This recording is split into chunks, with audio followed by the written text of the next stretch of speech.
പെസഹായും പരിശുദ്ധ കുർബാനയും തമ്മിലുള്ള ബന്ധമാണ് ഇന്ന് നമ്മൾ ചിന്തിക്കുന്നത്. പെസഹായും വിശുദ്ധ കുർബാനയും തമ്മിലുള്ള ബന്ധം.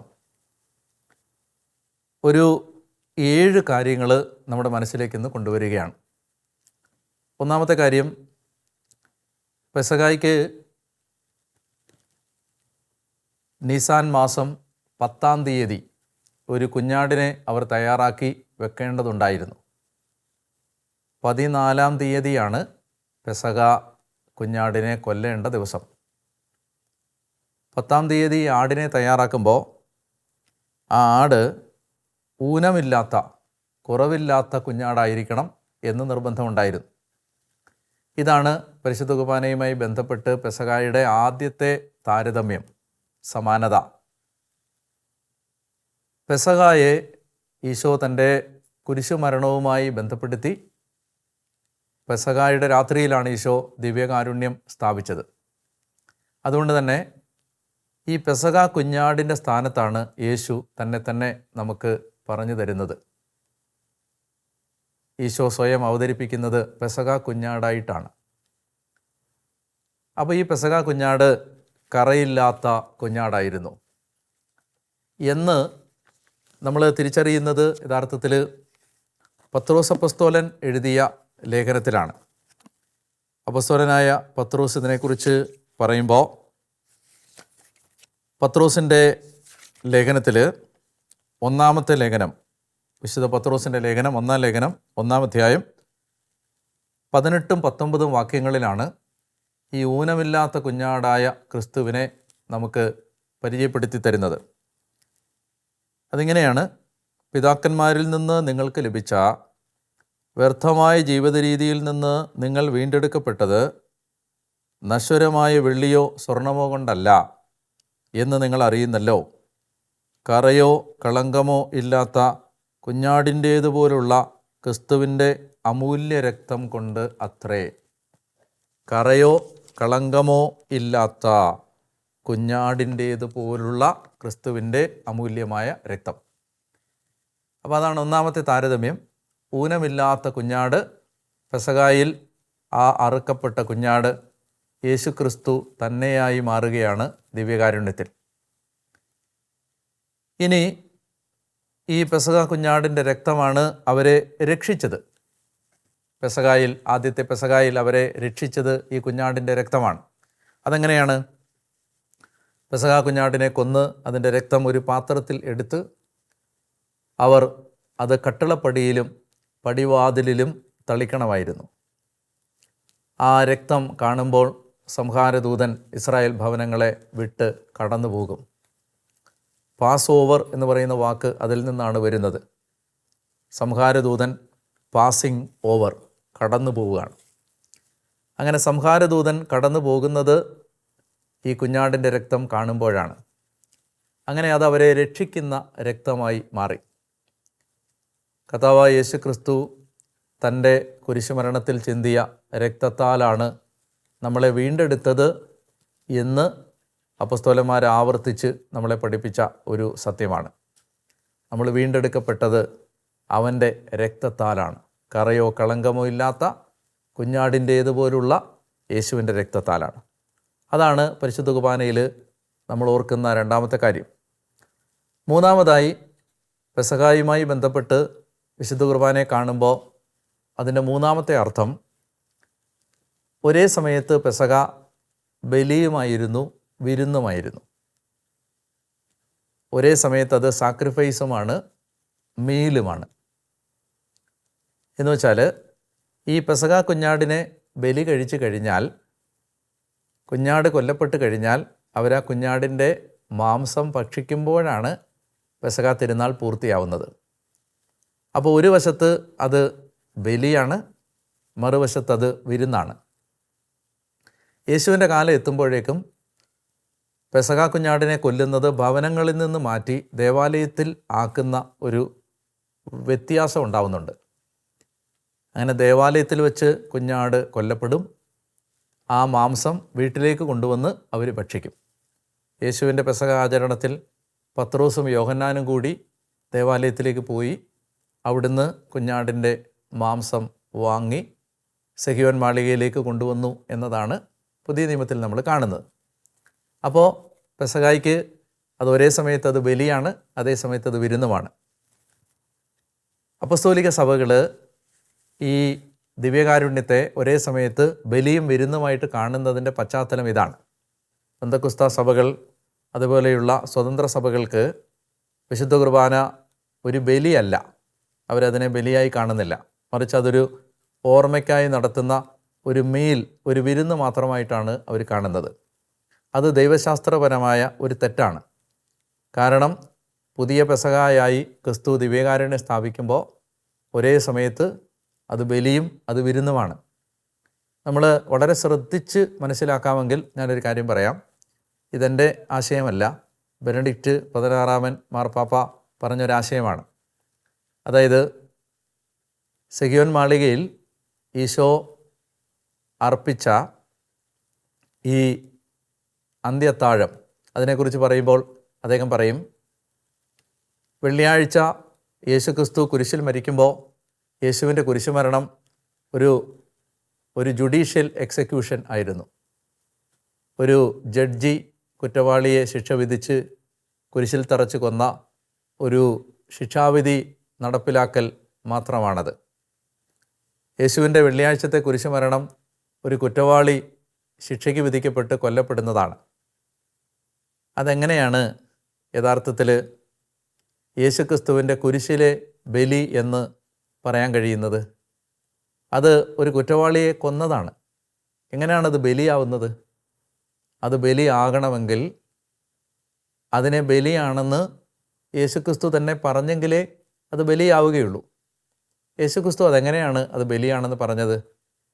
അത് തലേന്ന് വൈകുന്നേരം അപ്പത്തിൻ്റെയും വീഞ്ഞിൻ്റെയും സാദൃശ്യത്തിൽ തൻ്റെ ശരീരരക്തങ്ങളാണ് അതെന്ന് പറഞ്ഞിട്ട് കർത്താവ് പറയുകയാണ്, ഇത് നിങ്ങൾക്ക് വേണ്ടി മുറിക്കപ്പെടുന്ന ശരീരം, ചിന്തപ്പെടുന്ന രക്തം എന്ന് പറഞ്ഞ് പിറ്റേ ദിവസം കുരിശിൽ നടക്കാൻ പോകുന്ന തൻ്റെ കുരിശുമരണത്തെ ഒരു ബലിയാണെന്ന് യേശു നമുക്ക് പറഞ്ഞു തരുന്നത് തലേന്ന് വൈകുന്നേരത്തെ പെസഹ അത്താഴമേശയിലാണ്.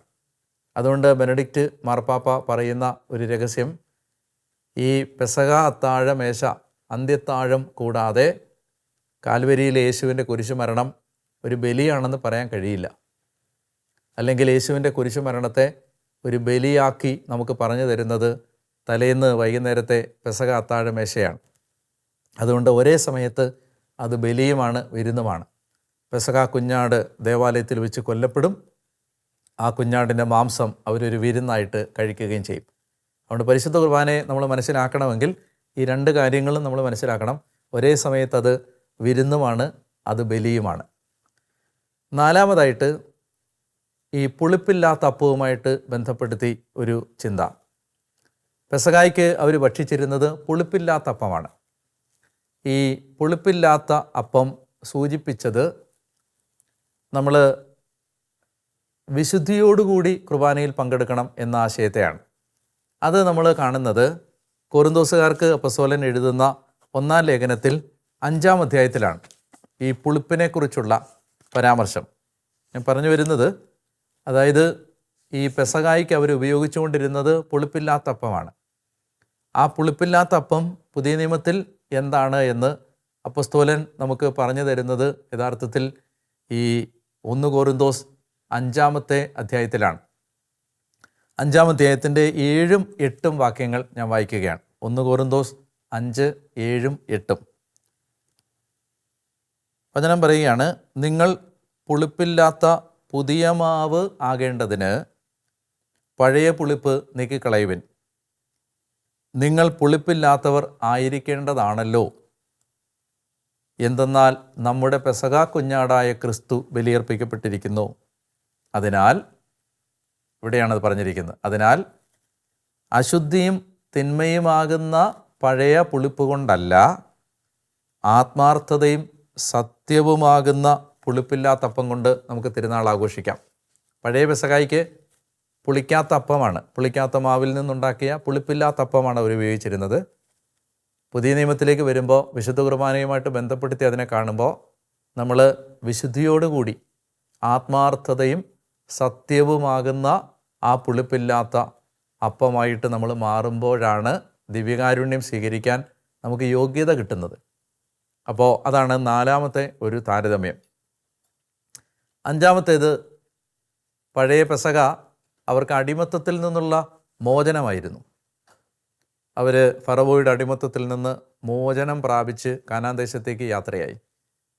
പുതിയ പെസഹ പാപത്തിൽ നിന്ന് പുതിയ മോശയായ ക്രിസ്തു നമ്മളെ മോചിപ്പിച്ച് സ്വർഗീയ കാനാനിലേക്ക് നടത്തുന്നതിൻ്റെ പ്രധാനപ്പെട്ട ഒരു പടിയാണ്.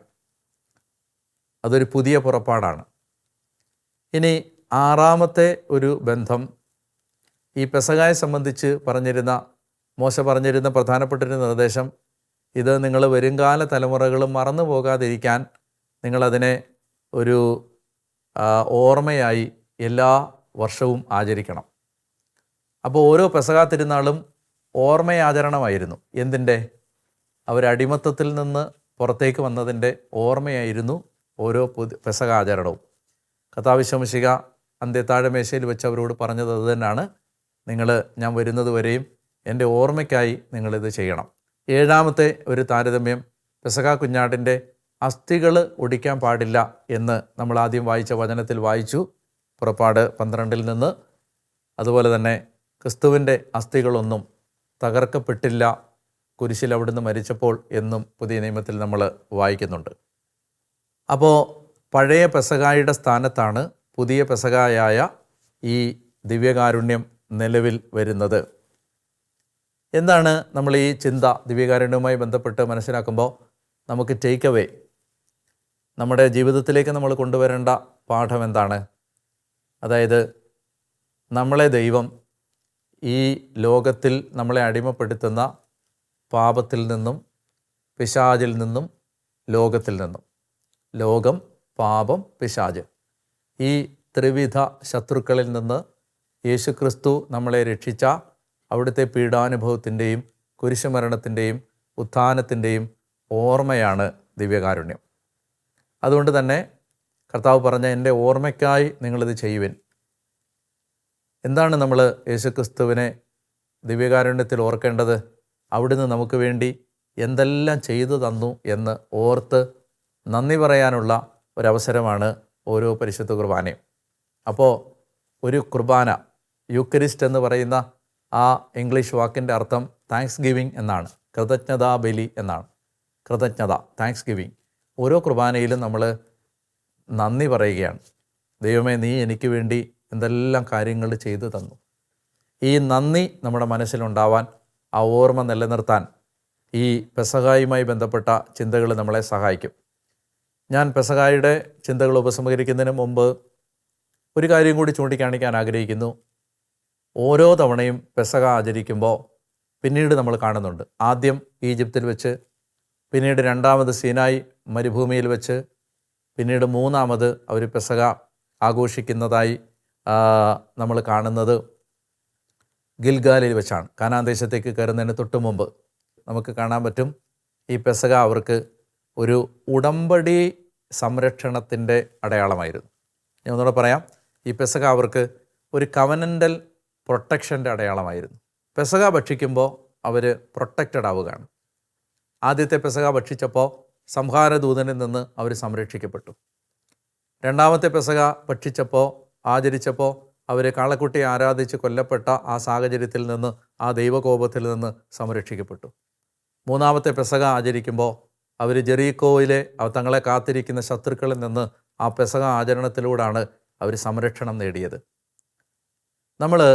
നമുക്കൊരു ദൈവത്തോട് നമ്മൾ ചെയ്ത, അല്ലെങ്കിൽ ദൈവം നമ്മളോട് ചെയ്ത ഉടമ്പടിയുടെ സംരക്ഷണം നമുക്ക് കിട്ടുന്നത് ഈ പുതിയ പെസഹായാകുന്ന പരിശുദ്ധ കുർബാനയിലൂടെയാണ്. അതുകൊണ്ട് ഞാൻ എപ്പോഴും ആവർത്തിച്ച് കുർബാന സ്വീകരിക്കുമ്പോൾ പറയുന്ന ഒരു പ്രാർത്ഥന ഇതാണ്: your blood is my protection. കർത്താവേ, നിൻ്റെ രക്തമാണ് എൻ്റെ സംരക്ഷണം, നിൻ്റെ രക്തമാണ് എന്നെ പൊതിയുന്നത്, നിൻ്റെ രക്തമാണ് എന്നെ സംരക്ഷിച്ച് നിർത്തുന്നത്. Your precious blood is my protection. അതുകൊണ്ട് ഓരോ പരിശുദ്ധ കുർബാന സ്വീകരിക്കുമ്പോഴും നമുക്ക് ഈ ഒരു പ്രാർത്ഥന ആവർത്തിക്കാൻ കഴിയട്ടെ. യേശുവേ, നിൻ്റെ വിലയേറിയ രക്തമാണ് എന്നെ പൊതിഞ്ഞ് സംരക്ഷിക്കുന്നത്.